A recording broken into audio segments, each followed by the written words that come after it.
الو، السلام عليكم اخي مصطفى. وعليكم السلام ورحمة الله وبركاته. اخي مصطفى، عندي مداخلة صغيرة جدا، يعني ككوني ان شاء الله سوف اعود الى الجزائر مهم. عن قريب، وحبيت يعني نوصل واحد الفكرة للناس الذي سوف او نوت العودة الى بلدانها، انهم سوف يفتانون اخي مصطفى. لانه انا بالنسبة لي بدأت ملامح الفتنة أوه. وأنا أراها يا أخي مصطفى، ومن أقرب الناس إلي يعني لما نويت أن أذهب إلى الجزائر، ويعني بصفتي عشت في ديار الغربة لمدة 11 سنة، ونويت يعني هجرة في سبيل الله. بدأت ملامح الفتنة، والحمد لله أنا أعلم سوف أفتن، يعني فتنة دنيوية، ليس بفتنة دينية. آه، ومن أقرب الناس إلي يعني سوف أقول لك يعني يعني لأنه بصفتي ذاهب إلى الجزائر، ليس لدي أي مكان أن أذهب إليه. يعني أحد من الأقارب وهو أخي يعني لا يريدني أن أذهب إلى يا البيت، عم يعني عند وهذا منزل العائلة يعني. 100 بيت إن شاء الله آه، يستقبلك، صدقني. هذا ليس لا أنا كلاما. عارف يا أخي مصطفى. نعم عارف أنا أهل أخي الخير مصطفى، لكن أهل الفضل عندكم في الجزائر ما شاء الله كثر يعني. بارك الله فيك. نعم أخي طب مصطفى، أنت يعني أنت أنت إيه حبيت. رأيك في الكلام ده؟ يعني الفتنة هذه ممكن تثنيك عن قرارك، أو ترى أنها يعني أنت المفروض إيه الردود اللي أنت بتردها عليهم يعني؟ لا أبدا أخي مصطفى، هذه سوف تحفزني، لأني لا أفتن في ديني. الدين لما تفتن في دينك يعني هذا أشد. وربي سبحانه قال لك في الكتاب الكريم، قال لك بعد بسم الله الرحمن الرحيم: أحسب الناس أن يتركوا أن يقولوا آمنا وهم لا يفتنون. يعني ربي سبحانه سوف يختبرك. يعني أنا أعلم، أنا الآن لدي سيارة، لدي عمل جدا، وأتقاضى حوالي 900 يعني باوند في الأسبوع، وأخذ منها يعني بعد الضرائب حوالي 750. لكن سوف أذهب لأني هنا المعيشة في الغرب لم تعد معيشة كالسابق. يعني الأمر أشد أخي مصطفى. لما تذهب إلى الشارع أو إلى أي مكان، ترى يعني أناس بشر آخرون ليس كمثلنا. الفطرة ما كان لا توجد فطرة هنا. مهم. قضوا على كل شيء أخي مصطفى. وكاين واحد الحديث، الرسول صلى الله عليه وسلم عليه الصلاة والسلام. قاله، وأنا والله العلي العظيم لم أكن أسمعه من قبل. ولما سمعته والله العظيم لارتجفت وخفت في ذاتي. الحديث يعني ممكن تذكرني يعني الإنسان الذي يعيش بين أظهر المشركين، ممكن أنا ذكرني بريء بهذا من الحديث. كل، نعم، اللي هو حديث أنا بريء من كل مسلم يقيم بين أظهر المشركين. والله العظيم يا أخي مصطفى ارتجفت، لأنه يعني المعنى بريء، هذه أمر قاسني يعني داخليا أخي مصطفى. لأن الرسول صلى الله عليه وسلم عليه وما الصلاة أدراك والسلام. يتبرأ مني. يعني أنا وش بقى لي لما الرسول صلى الله عليه وسلم عليه الصلاة يتبرأ مني؟ والسلام. ماذا بقي لي في هذه الدنيا أو في الدنيا الآخرة؟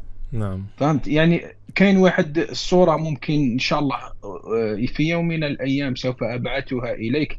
وهذه الصورة تدل على أناس كانوا يصلون الجمعة، وأناس كانوا ينتظرون المصلين لما ينتهوا ويبيعون لهم الخضار والفواكه.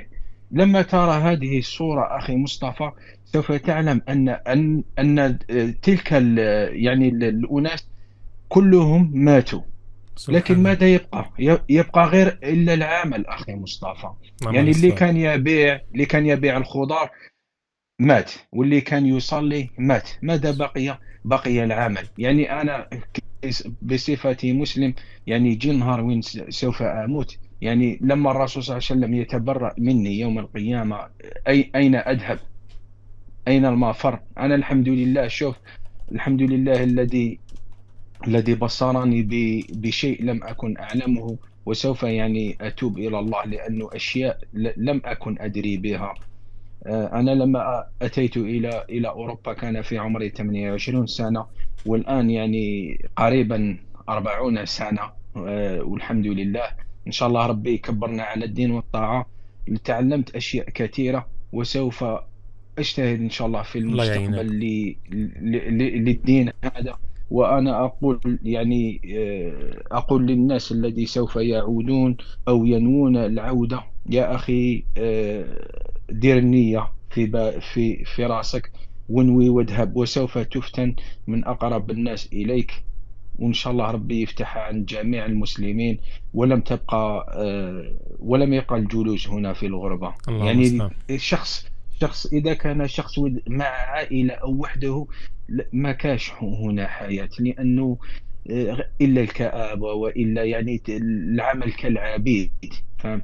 تعمل 12 ساعة، تجلس يعني ساعة تذهب لتنام. أي أكل نأكل أكل ليس له طعم، ليس له رائحة. صدقني يا أخي مصطفى، لما أذهب إلى الجزائر أشم الجزر، أشم سبحان البقر، الله. أشمها. هنا لا يوجد كل شيء، يعني أسرع لنباته، يعني لا ينبت يعني في تربة أو في أي. كل شيء يسرعون لنباته لبيعه، والأمور دنيوية هنا، يرونك إلا نقود. خصوصا نحن شوف، أقول لك لما أتيت كان في عمري 28 سنة، كنت أخجل أخي مصطفى من أشياء أراها في التلفاز، لكن الآن أراها أشياء يعني طبيعية. أعوذ والله بالله. الأخي يا مصطفى، إلف والله العادة. يعني تشوفها. إلف العادة أخي، أنا إلف العادة، إلف العادة. الواحد يعني اعتاد على هذه المشاهد في الشوارع. اعتاد أخي مصطفى، تعددت في الشوارع، تعددت فيها في التلفاز. يعني مع الأول لما أتيت 28 سنة كنت نحشم، يعني الحياة أحشم.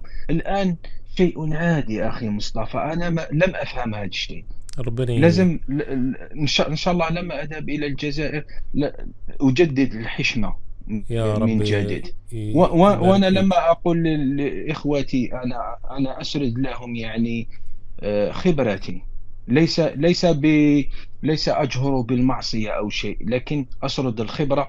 لأن أي ناس يريد أن يذهب إلى أوروبا أقول لهم: ابقوا في مكانكم، والدين أحسن من أي شيء، لأنه هنا سوف تفقد كل شيء. والحمد لله أنا أصلي، لكن ليس بتلك الصلاة التي أمرنا الرسول صلى الله عليه وسلم. يعني عليه الصلاة والسلام. بعض الأحيان يعني تجمع الصلوات. أي صلاة أصليها أخي مصطفى؟ والله العلي العظيم غير القلب حزين. وأنا خائف إذا أموت قبل أن أذهب إلى إن الجزائر، شاء الله و تذهب يا أخي. وكما يقول لك أعتمر وأتوب إلى الله. أنا قالوا لي يعني العائلة تاعي: اذهب إلى بلد آخر. قلت لهم: الذي يقول لي اذهب إلى بلد آخر، لا تأتي، لا تكلمني بتاتا. أنا لا أريد أن أسمع هذه الأشياء. إنها شخصيتي، إنه قراري، وأنا الحمد لله يعني عازم، وأتوكل على الله عز أسأل وجل. الله أن يثبتك. والحمد لله. وأخي مصطفى، وإن شاء الله أنا على يقين أن سوف ربي يفتح علي من حيث لا أحتسب، لأنه أنا هارب بالدين تاعي أخي مصطفى. هنا لازم تؤيدهم على هذه الأشياء، يعني خصوصا الشواذ وهذه الأمور. لازم تؤيدهم، لازم يعني إذا كنت لا تريده، سوف تؤيدهم يوم من الأيام. وأنا أخاف على ديني، وأخاف على نفسي من نار يوم القيامة. أنا لا أرضي أي شخص، أرضي إلا الله عز وجل. والحمد نسأل الله أن لله يثبتك. الذي يعني وعاني في هذه الأشياء. وأنا أدعو جميع المسلمين يتكاتفوا وإن شاء الله ربي يفتحها على جميع المسلمين. آمين. وادعوا لي إن شاء الله أسأل الله أن ربي يفتحها يثبتك. علي نعم. وأجد مكان لما الله أذهب إلى يثبتك، الله الجزائر. شكرا. يثبتك وييسر أمورك. وفي شكرا أخي إخوة مصطفى. كثر في الجزائر إن شاء الله. لو في أي حاجة كلمنا على طول، أول ما ترجع كلمنا على طول. ها إن شاء الله نعرفك على إخوة طيبة. والله يا أخي مصطفى سوف أقول لك، سوف أذهب إلى الجزائر وسوف أنام يعني في مكان لا أدري أين. لا لا لا والله لا. العظيم. لكن شو، أنا لا أريد مشاكل مع العائلة. أنا لا أريد أي شيء.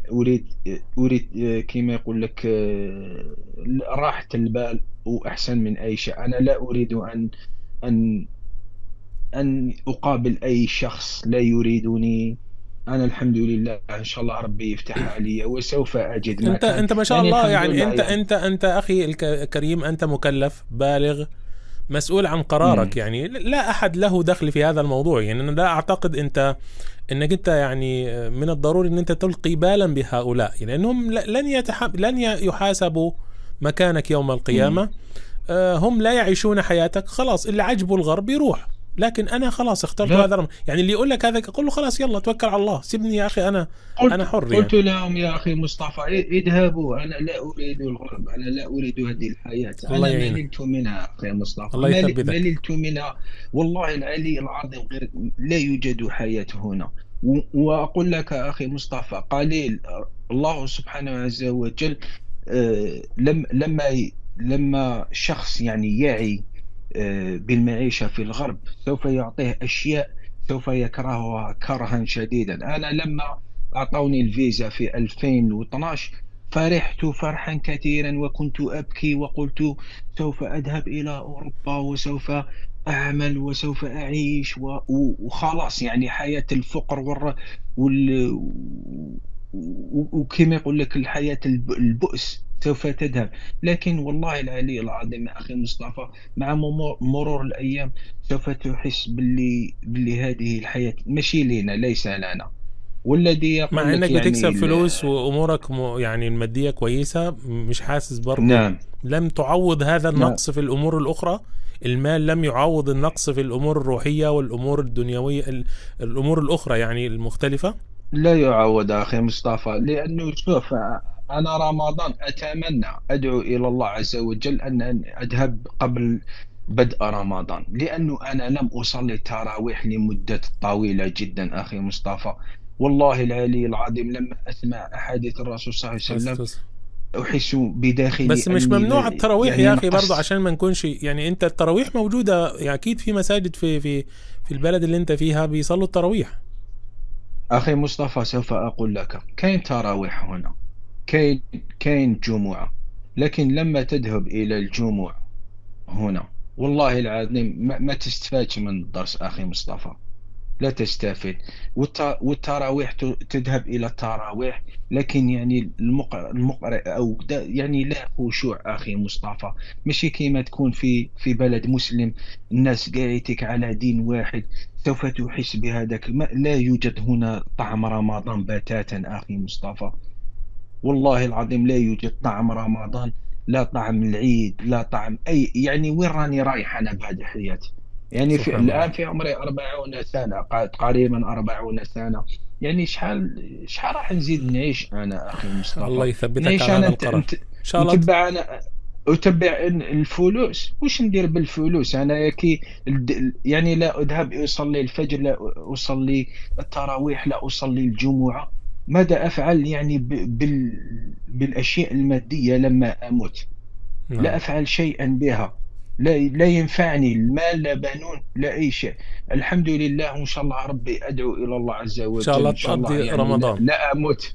ان شاء الله لا أموت ان شاء يعني الله لن حتى تموت أذهب إلى حتى تعود الجزائر. وتموت ان شاء الله وتدفن في بلادك. ان شاء إن الله. شاء الله أخي وان مصطفى شاء الله بارك ان شاء الله الله فيك. تحضر رمضان باذن الله القادم، تقضي رمضان إن القادم شاء في الله. بلدك، وان شاء الله ترتاح إن شاء الله. وتعيش حياة طبيعية وتخلف أولاد إن شاء وبنات الله أخي مصطفى، إن الله شاء الله. يعينك. والله ما بقت حياة هنا في أوروبا يلا ربنا إخوتي. يعينك. يعني كاين ناس أخي مصطفى، كاين ناس يحثون وناس آخرين للذهاب إلى أوروبا، والله العظيم. خليهم يروحوا أنا يجربوا، لم خليهم يروحوا يجربوا، بس بقى ايه يعني هم ما يندموش بقى لما يضيعوا هناك، والله يضيع أولادهم ولا زوجاتهم. نسأل الله العفو والله والعافية. يندموا يا أخي. بارك الله فيك أخي فيك مصطفى، بارك الله، والسلام تحياتي عليكم. لك وثبتك شكرا. الله. بارك الله فيكم أخي. آمين. السلام عليكم. عليكم السلام ورحمة الله وبركاته. والله يعني مداخلة مؤثرة جدا من صوت الأخ، والله واضح فيه يعني التأثر بالوضع. طيب معنا اتصال آخر.